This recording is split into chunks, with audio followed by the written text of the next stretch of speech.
সখার প্রতি এই উদ্যোগের পক্ষ থেকে দশম শ্রেণীর সমস্ত শিক্ষার্থীকে আমার আন্তরিক শুভেচ্ছা। যে ভয়ানক মহামারীর মধ্যে দিয়ে গোটা বিশ্ব এখন যাচ্ছে, এটা থেকে আমরা অবশ্যই পরিত্রাণ পাব, আমাদের আশা রাখতেই হবে। তবে আমাদের অবশ্যই সচেতন হতে হবে। তাই অনুরোধ করছি, তোমরা নিজেরাও সচেতন হও এবং নিজের আশপাশের মানুষজন, নিজের পাড়া প্রতিবেশী সবাইকে সচেতন করো। আজকে আমি তোমাদেরই পাঠ্য একটা খুব গুরুত্বপূর্ণ কবিতা নিয়ে আলোচনা করতে যাচ্ছি, যে কবিতায় বর্তমান সময়কে, সমকালকে নিখুঁতভাবে ফুটিয়ে তোলা হয়েছে। যে কবিতায় কবির একান্ত অনুভবে, একান্ত নিজের অনুভবে কবি সমকালকে মূল্যায়ন করেছেন। যে কবিতায় কবি সময়ের বিপন্নতাকে দেখিয়েছেন এবং তার থেকে যে মুক্তির চেষ্টা সেটাকেও দেখিয়েছেন। মানুষের অস্তিত্বের সংকট, সময়ের বিপন্নতাকে যেমন দেখিয়েছেন, পাশাপাশি তার থেকে মুক্তির যে চেষ্টা সেটাকেও দেখিয়েছেন। বর্তমান সময়ে চারপাশের যে অশান্ত রাজনৈতিক এবং সামাজিক পরিমণ্ডল, ধর্মীয় উগ্রতা, রাষ্ট্রীয় ভণ্ডামি, সাম্রাজ্যবাদের বিস্তার এবং চরম আদর্শহীনতা, এই সমস্ত বিষয়গুলো যখন সমাজকে গ্রাস করে ফেলেছে বা ফেলছে, এটাকে কবি চোখে আঙুল দিয়ে দেখিয়েছেন এবং যেন সচেতন করে দিয়েছেন এই কবিতায়। কি কি বিষয় বললাম? চারপাশের অশান্ত রাজনৈতিক এবং সামাজিক পরিমণ্ডল, ধর্মীয় উগ্রতা, সাম্রাজ্যবাদের বিস্তার, রাষ্ট্রীয় ভণ্ডামি এবং চরম আদর্শহীনতা, এই সমস্ত বিষয়গুলি বর্তমান সময়ে যে বিরাজমান তাকে কবি নিখুঁতভাবে দেখিয়েছেন, চোখে আঙুল দিয়ে দেখিয়ে দিয়েছেন এই কবিতায়। কবি যেন সচেতন করে দিয়েছেন। কবি আর কি করেছেন? অস্তিত্বের সংকট এবং সময়ের বিপন্নতাকে তো দেখিয়েছেন অবশ্যই, পাশাপাশি তার থেকে মুক্তির চেষ্টা সেটাকেও দেখিয়েছেন। কবি কিন্তু একটা আশাবাদ রেখে গেছেন এই কবিতায়। কোন কবিতা? নিশ্চয়ই বুঝতে পারছো সকলে। কবিতাটি হচ্ছে বিখ্যাত কবি, প্রাবন্ধিক, অধ্যাপক শঙ্খ ঘোষ রচিত আয় আরো বেঁধে বেঁধে থাকি। অসাধারণ এই কবিতাটির নাম, আয় আরো বেঁধে বেঁধে থাকি। উত্তম পুরুষে কিন্তু কবিতাটি রচিত, এটা কিন্তু খেয়াল রেখো। কবি যেন মানুষের প্রতিনিধি হয়ে উঠেছেন, তাই তো? সব মানুষের প্রতিনিধি হয়ে যেন কবি এই কথাটি বলছেন, মানে সমকালকে কবি মূল্যায়ন করছেন এবং প্রতিনিধি, সমাজের একজন প্রতিনিধি হিসাবেই কি করণীয় সেটাকে যেন এই কবিতায় ফুটিয়ে তুলেছেন। তো শঙ্খ ঘোষ রচিত আয় আরো বেঁধে বেঁধে থাকি, এই কবিতাটি আজকের আলোচ্য বিষয়। শঙ্খ ঘোষ সম্পর্কে একটু আমাদের জেনে নিতে হবে, কারণ যে কোনো কবিতা পড়তে গেলেই আগে আমাদের একটু কবি পরিচিতি সম্পর্কে ধারণা থাকা দরকার। আমি কিন্তু কবিতার যে প্রেক্ষাপট সেটা কিন্তু বলে দিলাম, তবু আরেকবার আমি ছোট্ট করে বলে দিই যে কবি শঙ্খ ঘোষ আয় আরো বেঁধে বেঁধে থাকি কবিতায় কবি নিজের অনুভবে সমকালকে মূল্যায়ন করেছেন। কোন সমকাল? না, বর্তমান পরিস্থিতি, যেখানে চারপাশের রাজনৈতিক এবং সামাজিক যে অশান্ত পরিমণ্ডল, সাম্রাজ্যবাদের যে বিস্তার, রাষ্ট্রীয় ভণ্ডামি, ধর্মীয় উগ্রতা এবং আদর্শহীনতা, এই বিষয়গুলো যখন সমাজে বিরাজ করছে সমকালে, বর্তমান সময়ে, তাকে কবি দেখিয়েছেন এবং তার থেকে যে মুক্তির চেষ্টা সেটাকেও কিন্তু কবি করে গেছেন এই কবিতায়। কবি একটা আশাবাদ কিন্তু রেখে গেছেন এই কবিতায়। তো এই কবিতায় পড়তে গিয়ে আমরা প্রথমে কবি পরিচিতিটা একটু দেখে নিই। কবি পরিচিতি আমি তোমাদের যে পাঠ্য বই, সেই পাঠ্য বই থেকে একটু দেখে দিচ্ছি, দেখো, বলে দিচ্ছি, তোমরা অবশ্য পেয়ে যাবে সকলে। শঙ্খ ঘোষ, জন্ম 1932। তা একটা নিশ্চয়ই তোমরা একটা বিষয় নিশ্চয়ই জানো প্রত্যেকে, যে শঙ্খ ঘোষ কিন্তু মারা গেছেন। কিছুদিন আগে মারা গেছেন, 2021 মারা গেছেন কিছুদিন আগে। 1932 জন্ম, 2021 মৃত্যু। জন্ম কোথায়? না অধুনা বাংলাদেশের বরিশালে জন্ম। আধুনিক বাংলা সাহিত্যের একজন প্রধান কবি, প্রাবন্ধিক এবং অধ্যাপক। পড়াশোনা প্রেসিডেন্সি কলেজ এবং কলকাতা বিশ্ববিদ্যালয়ে। তার প্রথম কাব্যগ্রন্থ হচ্ছে দিনগুলি রাতগুলি, এবং তার গুরুত্বপূর্ণ যে সমস্ত কাব্যগ্রন্থগুলি বিখ্যাত: নিহিত পাতাল ছায়া, বাবরের প্রার্থনা, পাঁজরে দাঁড়ের শব্দ, জলই পাষাণ হয়ে আছে, মুখ ঢেকে যায় বিজ্ঞাপনে, মূর্খ বড় সামাজিক নয়, ধুম লেগেছে হৃদ কমলে, প্রতিপ্রশ্নে কেঁপে ওঠে ভিটে, হ্যাঁ, ইত্যাদি। ছোটদের জন্য তিনি লিখেছেন, ছোটদের জন্য ছোট্ট একটা স্কুল, অল্প বয়স কল্প বয়স, সকালবেলার আলো ইত্যাদি। তিনি কোন ছদ্মনাম ব্যবহার করতেন? না কুন্তক ছদ্মনামে তিনি কি কি লিখেছেন?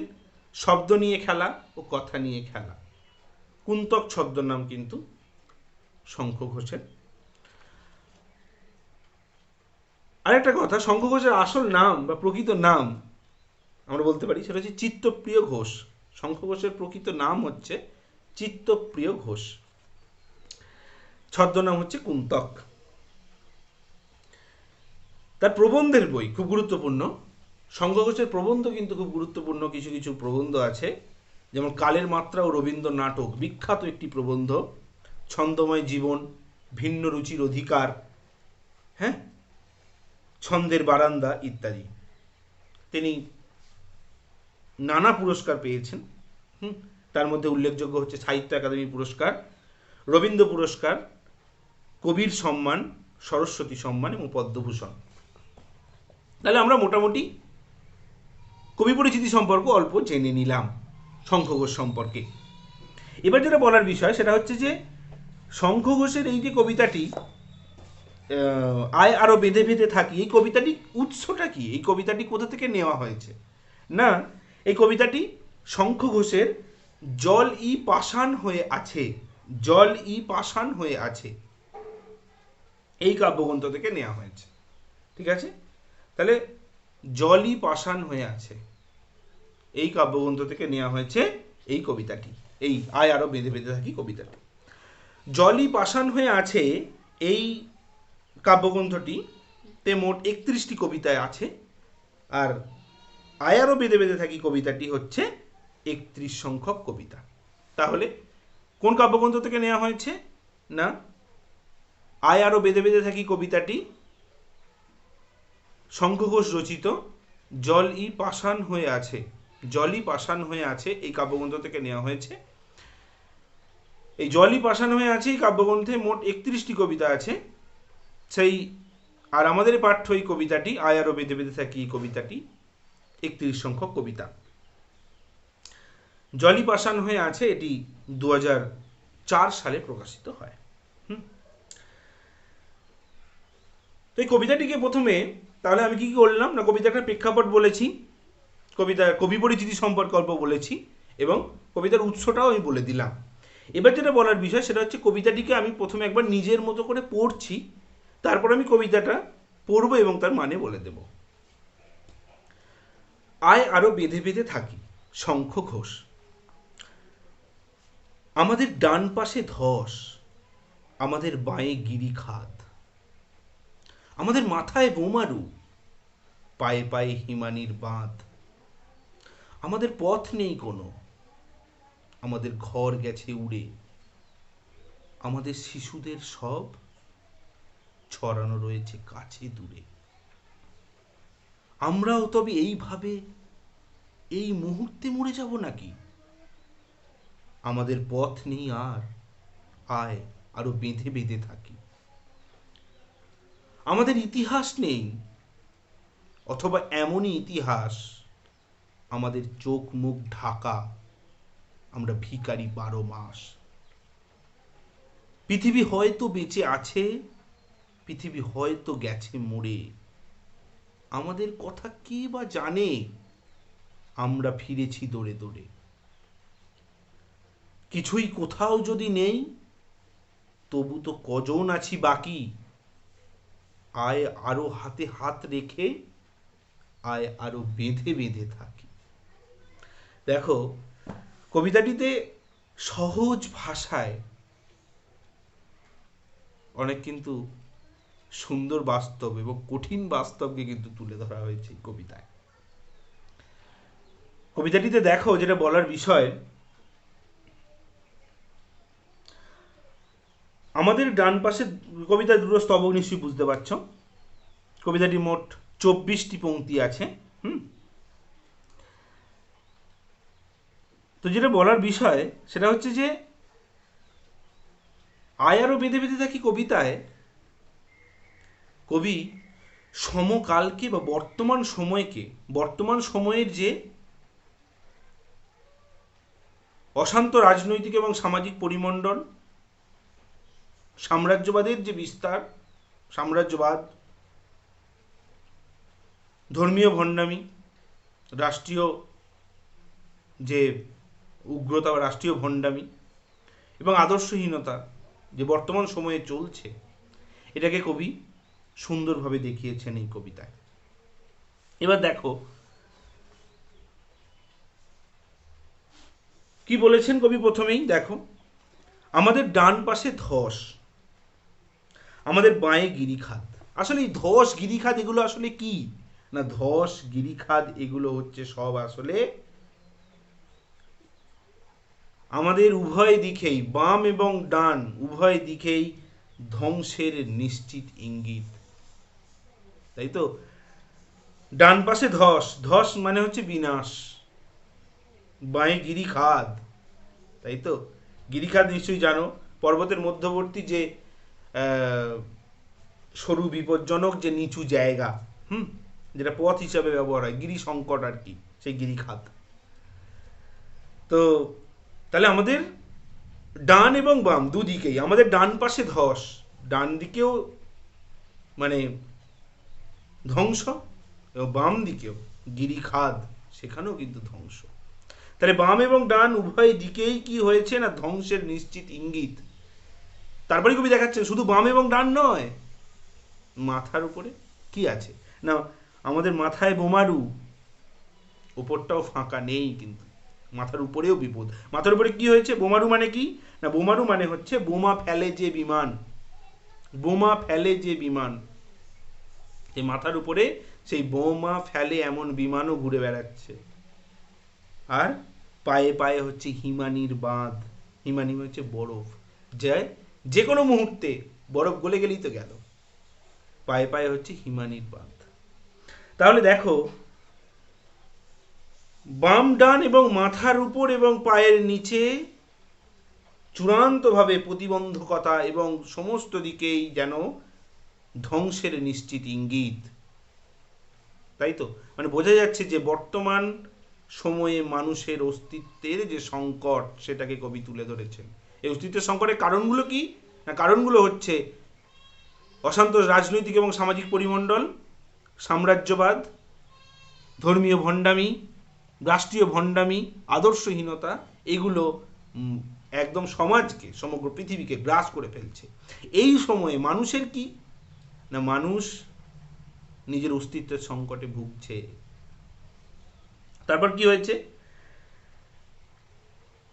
তাহলে নানা প্রতিকূলতায়, নানান সমস্যার মধ্যে এবং ডান এবং বাম দুদিকেই নিশ্চিত মৃত্যুকে নিয়ে মানুষকে বেঁচে থাকতে হচ্ছে।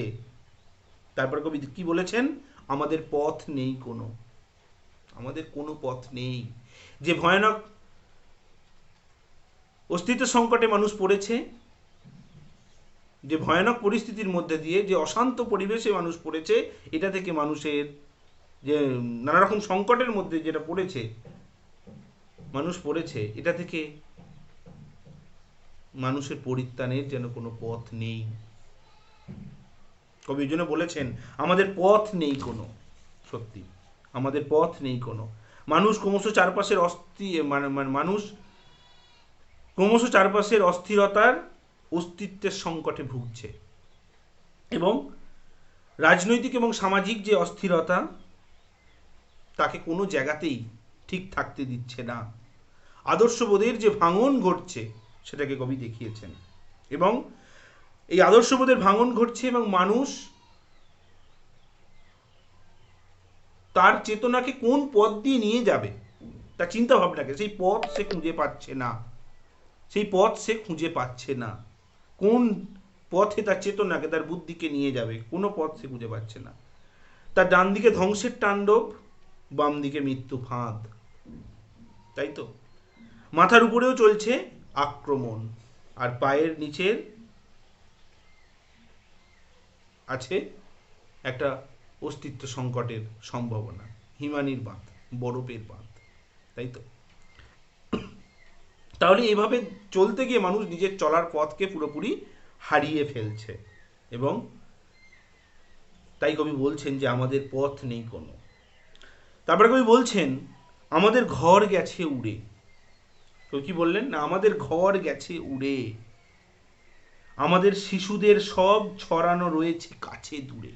দেখো এই কথাটা লেখা আছে এখানে না, এই যে পৃথিবী জোড়া অনিশ্চয়তা, সাম্রাজ্যবাদী যে আগ্রাসন, ধর্মান্ধতা, রাজনৈতিক আদর্শহীনতা সমাজকে অস্থির করে তুলেছে। আবার বলছি, পৃথিবী জোড়া অনিশ্চয়তা, সাম্রাজ্যবাদী আগ্রাসন, ধর্মান্ধতা এবং রাজনৈতিক যে আদর্শহীনতা যা সমাজকে অস্থির করে তুলেছে, এবং পৃথিবী জুড়ে যে মরণ যজ্ঞ চলছে, যে মারণ যজ্ঞ চলছে, সেই যজ্ঞে এই যে সাম্রাজ্যবাদকে কেন্দ্র করে যে যুদ্ধ হচ্ছে, তাই তো? তাহলে যে কোনো যুদ্ধই কি করছে, সেখানে মানুষ মারা যাচ্ছে, শিশুরাও বাদ যাচ্ছে না। এটা কিন্তু খেয়াল রাখতে হবে। কবি শিশুরা কেন ব্যবহার করলেন হঠাৎ? এখানে তো লিখতে পারতেন যে আমাদের হচ্ছে ঠাকুরদাদের সব ছড়ানো রয়েছে কাছে দূরে। শিশু কথাটা কেন কবি নিয়ে এলেন? না এই কারণেই নিয়ে এলেন, কারণ শিশু হচ্ছে ভবিষ্যৎ প্রজন্ম। বর্তমান প্রেক্ষাপটে যে ভয়ানক পরিস্থিতির মধ্যে দিয়ে গোটা বিশ্ব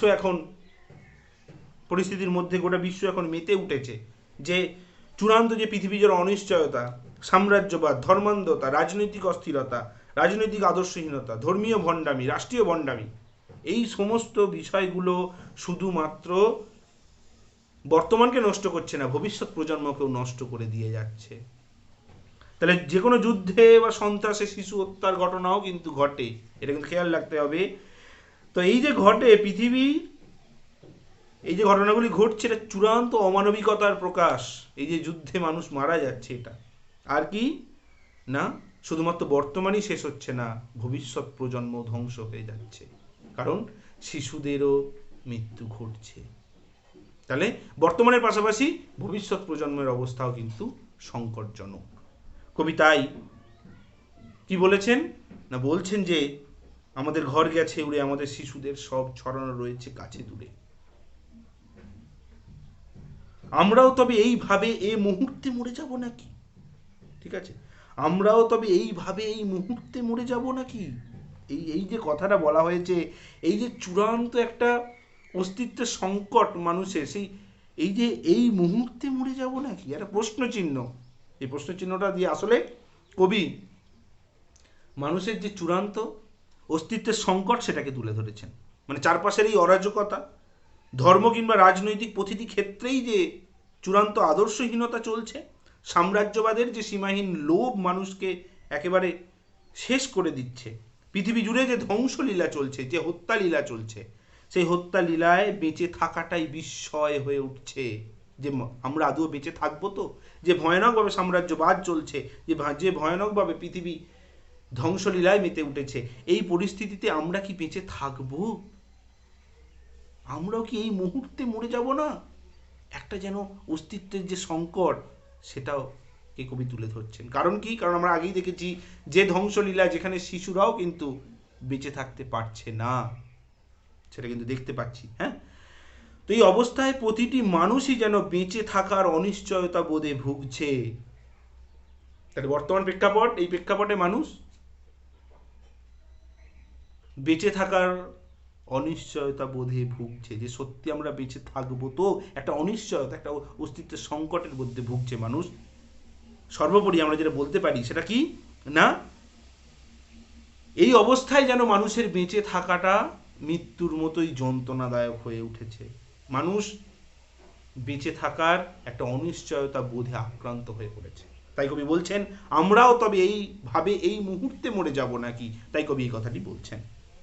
তারপরে কবি বলছেন যে এই যে পরিস্থিতি, আমাদের পথ নেই, আর আমাদের আর কোনো পথই নেই, তা কি করতে হবে? কবি বলেছেন, আয় আরো বেঁধে বেঁধে থাকি। যখন চূড়ান্তভাবে সমাজে আদর্শহীনতা দেখা দেয়, ভণ্ডামি, কুসংস্কার,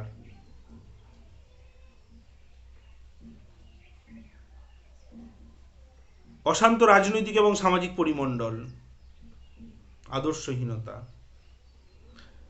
এই সময়ের মধ্যে থেকেও কিছু মানুষ, কিছু শুভবুদ্ধি সম্পন্ন মানুষ, কিছু শুভবুদ্ধি সম্পন্ন মানুষ যারা কিন্তু চেষ্টা করে, কি চেষ্টা করে না, কিছু শুভবুদ্ধি সম্পন্ন মানুষ যারা আজও চেষ্টা করে যায় যে কিসের বাণী তারা শোনায় না, তারা সম্প্রীতির বাণী শোনায়। যেটা কিসের বাণী শোনায়?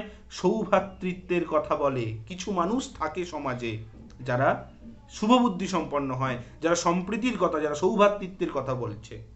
কবি বলছেন যে আমাদের আর পথ নেই এই ভয়ানক পরিস্থিতিতে, এই যে পৃথিবী জুড়ে যে ধ্বংসলীলা চলছে, এটা থেকে পরিত্রাণ পেতে গেলে আমাদের আর কোনো পথ নেই, একটাই পথ। কি পথ?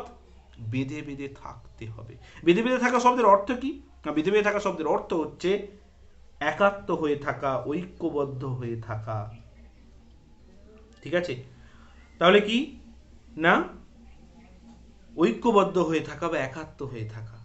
কই বলছেন এই ভয়ানক যে মারণ লীলা, মারণযোগ্য ধ্বংসলীলা, এটা থেকে পরিত্রাণের জন্য অবশ্যই আমাদের বেঁধে বেঁধে থাকতে হবে, অর্থাৎ একাত্ম হয়ে ঐক্যবদ্ধ হয়ে থাকতে হবে। কবি আসলে এখানে সৌভ্রাতৃত্ব এবং সম্প্রীতির কথা বলেছেন। সমাজে কিছু শুভবুদ্ধি সম্পন্ন মানুষ এখনো বেঁচে আছেন, এখনো টিকে আছেন, যারা সমাজে এগুলি প্রচার করেন, সৌভ্রাতৃত্ব এবং সম্প্রীতির কথা। কবি এটাকে বললেন। আর কি বললো? আর একটা কথা যেটা বলার বিষয়, এই স্ট্যান্ডায় যেটা আছে, আমাদের শিশুদের সব, এই কথাটা দেখো, সব মানে হচ্ছে যারা নিশ্চয়ই মৃতদেহ, ছড়ানো রয়েছে কাছে দূরে। যুদ্ধ কিংবা হত্যার ফলে কি হয় না, গোটা পৃথিবীর কোনো প্রান্তে কেউই বাদ যায় না। এটা বোঝাতে গিয়ে কবি শিশুদের কথাটা এনেছেন। পাশাপাশি কবি এটাও প্রমাণ করে দিয়েছেন যে শিশুদের মৃত্যু মানে কিন্তু শুধুমাত্র বর্তমান ধ্বংস নয়, পাশাপাশি ভবিষ্যৎ প্রজন্ম কিন্তু ধ্বংস হয়ে যাচ্ছে। কবি এটা দেখিয়েছেন। ঠিক আছে? আর কি না, আর কবি বলেছেন যে আমাদের পথ নেই, আর আয় আরো বেঁধে বেঁধে থাকি, অর্থাৎ আমাদের আর কোনো পথই নেই, আমাদেরকে কি করতে হবে না, বেঁধে বেঁধে থাকতে হবে। তাহলে আমাদের এই ভয়ানক যে অস্থির বা নানা সংকটের মধ্যে ডান এবং বাম উভয় দিকেই যে বিপদ, উভয় দিকেই ধ্বংস একদম নিশ্চিত, মাথার উপরেও বিপদ, পায়ের নিচেও বিপদ, এই চারিদিকে সংকট নিয়ে, নানা সংকটের মধ্যে যে গোটা পৃথিবী জুড়েই যে সংকট, যে সাম্রাজ্যবাদের যে আগ্রাসন, যে ধর্মান্ধতা, যে মানবতাবোধের যে আদর্শহীনতা ঘটছে, আদর্শহীন মানে আদর্শহানি ঘটছে, এগুলো থেকে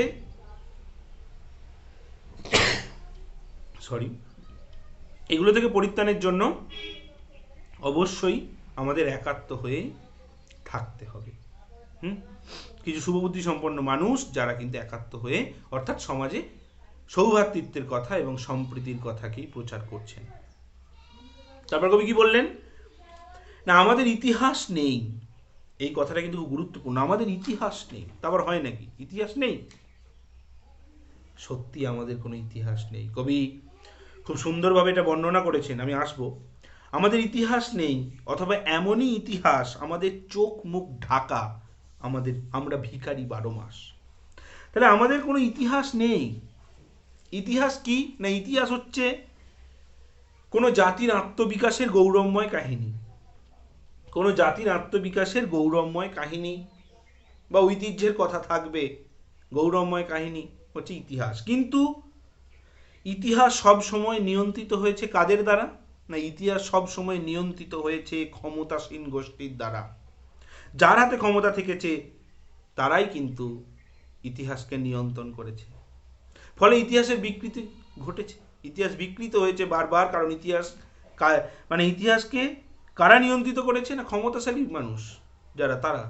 ফলে আসল যে বিষয়টা, আসল ইতিহাসকে আমরা পাইনি। আমরা পেয়েছি সাধারণ মানুষের কথা পাইনি।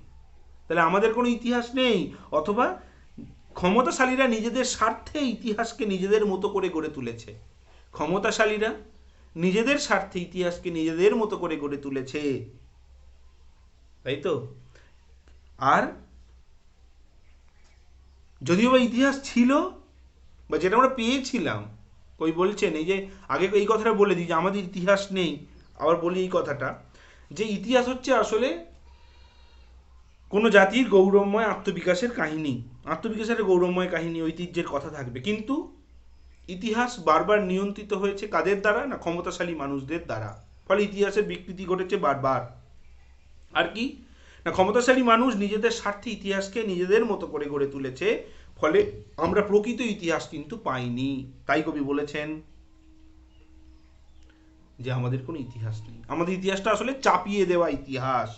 ঠিক আছে, এই চাপিয়ে দেওয়া ইতিহাসকে কবি মেনে নিতে চাইছেন না। যে ইতিহাস ক্ষমতাশালী ব্যক্তিত্বের দ্বারা নিয়ন্ত্রিত হয়, সেই ইতিহাসটা তো ইতিহাস হতে পারে না। সেই চাপিয়ে দেওয়া ইতিহাসটাকে কবি বলেছেন যে আমাদের কোনো ইতিহাস নেই। কবি বলেই দিয়েছেন যে আমাদের কোনো ইতিহাস নেই, তাই বলেছেন। কারণ এই ইতিহাস হচ্ছে ক্ষমতাশালী মানুষরা নিজেদের স্বার্থে নিজেরা নিয়ন্ত্রণ করেছে ইতিহাসকে। ফলে ইতিহাস তো ইতিহাস নয়, তাই কবি বলেছেন আমাদের ইতিহাস নেই। আর তারপরেই বলেছেন অথবা এমনই ইতিহাস আমাদের চোখ মুখ ঢাকা, আমরা ভিখারি 12 মাস। তাহলে কি না, কবি বলেছেন যে ইতিহাস কাদের দ্বারা নিয়ন্ত্রিত হয়েছে না, ক্ষমতাশালী মানুষদের দ্বারা ইতিহাস নিয়ন্ত্রিত হয়েছে। তো ক্ষমতাশালী মানুষ এবং শাসক গোষ্ঠী এবং ক্ষমতাশালী যারা মানুষ, তারা ইচ্ছাকৃতভাবে বিকৃতি করেছে ইতিহাসের। নিজেদের স্বার্থে তারা ইতিহাসকে নিজেদের মতো করে গড়ে তুলেছে, আর এমনভাবে গড়ে তুলেছে ইতিহাস যেন শুধু তাদেরই, তাই তো। তারা নিজেদের মতো করে ইতিহাসকে গড়ে তুলেছে। আর কি না, আর আমরা কি করেছি সাধারণ মানুষ যারা, তারা না অসহায়ের মতো সেই ইতিহাসকে ইতিহাস বলে গ্রহণ করেছি, তাই তো। আমাদের চোখ মুখ চিরকালের জন্য ডাকা, আমরা ভিখারি বৃত্তি করেছি, তাই তো। আমরা ভিখারি বৃত্তি করেছি, যেন আমাদের চোখ মুখ ঢাকা, আমরা ভিখারি 12 মাস। আমাদের উপর চাপিয়ে দেওয়া হয়েছে ইতিহাসটা, সেটাকেই আমরা ইতিহাস বলে গ্রহণ করেছি, তাই তো। এবং আমাদের চোখ মুখ ঢাকা, আমরা কিন্তু চেষ্টাও করিনি যে আসলে ভিখারি বৃত্তি করতে করতে কবি এই যে ভিখারি বৃত্তি কথাটাকে একটু ব্যবহার করেছেন কবিতায়। কেন করেছেন? আমার মনে হয় কবির নিজস্ব যেন একটা এখানে যেন বেদনা বোধকে আমরা দেখতে পাচ্ছি, যে সত্যি মানুষ কিন্তু ভিখারি বৃত্তি করতে অভ্যস্ত এতটাই হয়ে পড়েছে, সে কিন্তু নিজেদের ইতিহাসটাকেও সন্ধান করেনি, নিজেদের আসল ইতিহাসটাকে সন্ধান করে দেখার চেষ্টা করেনি। চোখ মুখ ঢাকা অবস্থায় চোখ মুখ ঢেকেই রেখেছে এবং ভিখারি বৃত্তি করে গেছে, এবং ভিখারি বৃত্তি আমরাও করছি বর্তমান প্রেক্ষাপটে। সেটাই কবি বলছেন যে আমাদের চোখ মুখ ঢাকা, আমরা আমাদের আসল ইতিহাসের সন্ধান তো করার চেষ্টা করিনি, আমরা ভিখারি 12 মাস, আমরা হচ্ছি সারা জীবন ভিখারি বৃত্তি করেই কাটাচ্ছি, তাই তো। আমরা চাপিয়ে দেওয়া ইতিহাসকে ক্ষমতাশালী মানুষদের দ্বারা নিয়ন্ত্রিত হচ্ছি, তাদের চাপিয়ে দেওয়া ইতিহাসকে ইতিহাস বলে গ্রহণ করে নিয়েছি। এবং কবি যে কথাটা ব্যবহার করেছেন, আমাদের চোখ মুখ ঢাকা, আমরা ভিখারি 12 মাস, আমাদের কোনো ইতিহাস নেই, কেন এটাকে ব্যবহার করছেন না, কবি এখানে কটাক্ষ করেছেন, কবি এখানে ইঙ্গিত করেছেন আমাদের কোনটাকে না, আমাদের এই যে প্রতিবাদহীনতা, আমাদের এই যে ভিখারি বৃত্তি করা, অর্থাৎ আমাদের এই যে অপরের চাপিতে ইতিহাসকে ইতিহাস বলে মেনে নেওয়া, নিজের ইতিহাসের সন্ধান না করা, এই যে বিষয়গুলো, সেই বিষয়গুলোকে আমরা কোনোদিনই চোখখান খুলে রেখে বিচার করিনি। কবি এই প্রসঙ্গটাকে কটাক্ষ করেছেন এর মধ্যে দিয়ে, তাই তো। তাহলে আমরা দেখতে পাচ্ছি কি, যে চূড়ান্ত সংকটের মধ্যে দিয়ে গোটা পৃথিবীর এই অবস্থা, এই অবস্থায় মানুষ নিজের যে উন্নতি ঘটাবে তার জন্য যে চেতনা দরকার, তার জন্য যে বুদ্ধি দরকার, সেরকম কোনো চেতনা এবং বুদ্ধি পথ তো তারা পাচ্ছে না। কেন পাচ্ছে না? না কোনো কিছুটা কেন্দ্র করে তো পেতে হবে, চেতনাটা ইতিহাসকে কেন্দ্র করে পেতে হবে। সেই ইতিহাসটাও কিন্তু দেখতে পাচ্ছি ক্ষমতাশালী মানুষদের দ্বারা নিয়ন্ত্রিত হয়ে গেছে। তাহলে অতীত থেকেই শুরু হয়েছে এই বিষয়টা। ফলে নিজেদের মধ্যে মানে উদ্যোগ জাগানোর মতো ইতিহাস, সেটাও কিন্তু আমাদের হাতে নেই। তাহলে দেখো কিছুই নেই, তাহলে কি করতে হবে? না বেঁধে বেঁধেই থাকতে হবে, অর্থাৎ একাত্ম হয়ে থাকতে হবে, দলবদ্ধ হয়ে থাকতে হবে, ঐক্যবদ্ধ হয়ে থাকতে হবে, সমাজে সম্প্রীতি এবং সৌভ্রাতৃত্বের প্রচার করতে হবে। কবি এটাকে বলেছেন। আর কি কবিতাও বলছেন, দেখো এরপর একটা চূড়ান্ত অনিশ্চয়তার মধ্যে যে মানুষ ভুগছে তার কথা লেখা আছে। পৃথিবী হয়তো বেঁচে আছে, পৃথিবী হয়তো গেছে মরে, আমাদের কথা কে বা জানে, আমরা ফিরেছি দৌড়ে দৌড়ে। তাহলে দেখো পৃথিবী হয়তো বেঁচে আছে, পৃথিবী হয়তো গেছে মরে, দেখতেই পাচ্ছ নিশ্চয়ই চূড়ান্ত একটা অস্তিত্বের সংকট, একটা বুঝতেই পারছি যে পৃথিবীর বেঁচে থাকা বা মরে যাওয়াকে যেন বোঝাই যাচ্ছে যে মানে যে ভয়ানক নানান মানে সংকুলতা যেগুলো, সেগুলো দ্বারা পৃথিবী এতটাই গ্রাস করে ফেলেছে পৃথিবীকে, সেই জন্য কবি কথাটা বলেছেন যে পৃথিবী হয়তো বেঁচে আছে, পৃথিবী হয়তো গেছে মরে। আসলে কবির এমন মনে হয়েছে কেন? না কবির মনে হয়েছে এই কারণেই, শোষিত, বঞ্চিত, নিপীড়িত, আর্ত মানুষ যেন ভিন্ন কোনো গ্রহের জীব হয়ে গেছে, তাই তো। তারা এতটাই সমাজ বিচ্ছিন্ন হয়ে পড়েছে যে পৃথিবীর বাঁচা মরার খবর যেন তাদের কাছে নেই। তাহলে শোষিত, বঞ্চিত, নিপীড়িত এবং আর্ত মানুষ তারা এতটাই ভাবে সমাজ বিচ্ছিন্ন হয়ে পড়েছে, তারা যেন পৃথিবী বাঁচা এবং মরার কোনো খবরই যেন তাদের কাছে নেই। ঠিক আছে, এটা কিন্তু বলেছেন কবি। ঠিক আছে, আর কি না আমাদের কথা কে বা জানে, এখানে এই যে আমরা বলতে কারা? না সাধারণ মানুষ যারা আমরা, আমাদের কথা কে বা জানে? অর্থাৎ আজকের এই পৃথিবী পরিচালিত হচ্ছে কাদের দ্বারা? না ক্ষমতাশালী মানুষদের দ্বারা। তো এই ক্ষমতাশালী মানুষরাই সব কিছুকে নিয়ন্ত্রণ করছে, সমস্ত কিছুকে নিয়ন্ত্রণ করছে, সাধারণ মানুষ সেখানে উপেক্ষিত। তাহলে আমাদের কথা কে বা জানে? আমরা বলছি না সাধারণ মানুষ, আমাদের কথা কে বা জানে? সাধারণ মানুষ সেখানে পুরোপুরি উপেক্ষিত, দরজায় দরজায় ঘুরে বেড়ানোই তার নিয়তি হয়ে দাঁড়িয়েছে। দেখো তাহলে দরজায় দরজায় ঘুরে বেড়ানো, এখানে কাদের কথা বলা হয়েছে? না দরিদ্র, ঘর হারা, স্বজন বিয়োগ ক্লিষ্ট, অর্থাৎ স্বজন হারিয়েছে যাদের, নিজেদের প্রিয়জন হারিয়েছে, নিপীড়িত, অত্যাচারিত মানুষ যারা, দুর্যোগে সব হারানো অসহায় মানুষ যারা সাহায্যের আশায় মানুষের দ্বারস্থ হয় এবং মানুষের দৌড়ে দৌড়ে ঘুরে বেড়াচ্ছে, কিন্তু কেউ তাদের দিকে ফিরেও তাকায়নি, তাই তো। তাহলে দেখো কি চূড়ান্ত একটা ভয়ানক ধ্বংসলীলাকে, পৃথিবীর একটা ভয়ানক অবস্থাকে কবি কিন্তু এই দেখিয়েছেন এই কবিতায়। তাহলে পৃথিবী হয়তো বেঁচে আছে, পৃথিবী হয়তো গেছে মরে, অর্থাৎ শোষিত, বঞ্চিত, নিপীড়িত আর্ত মানুষ তারা এতটাই সমাজ বিচ্ছিন্ন হয়ে পড়েছে, এতটাই এই সমাজের যে মানে পৃথিবীর যে ধ্বংসলীলা, সেখানে মানুষ এতটাই সমাজ বিচ্ছিন্ন হয়ে পড়েছে যে পৃথিবীর বাঁচা এবং মরার কোনো খবরই তাদের কাছে নেই। এই সমস্ত সাধারণ মানুষগুলো যারা কি করেছে? না যারা হচ্ছে এই সাধারণ মানুষ বলতে কারা? না দরিদ্র, ঘর হারা, স্বজন বিয়োগ ক্লিষ্ট, যে সমস্ত মানুষ, নিপীড়িত মানুষ, অত্যাচারিত মানুষ, যাদের কথা বা খবর কেউ রাখেনি। তাই তো কবি বলেছেন কি আমাদের কথা কে বা জানে? সাধারণ মানুষকে বলেছেন কবি, মানুষের খবর কেউ রাখেনি। আমরা ফিরেছি দৌড়ে দৌড়ে, যারা এই সমস্ত দুর্যোগে সব হারানো মানুষ যারা সমস্ত কিছু হারিয়ে সাহায্যের প্রত্যাশায় মানুষের দোলে দোলে ঘুরেছে, তাদের কথা কবি বলছেন, তাই তো? তাহলে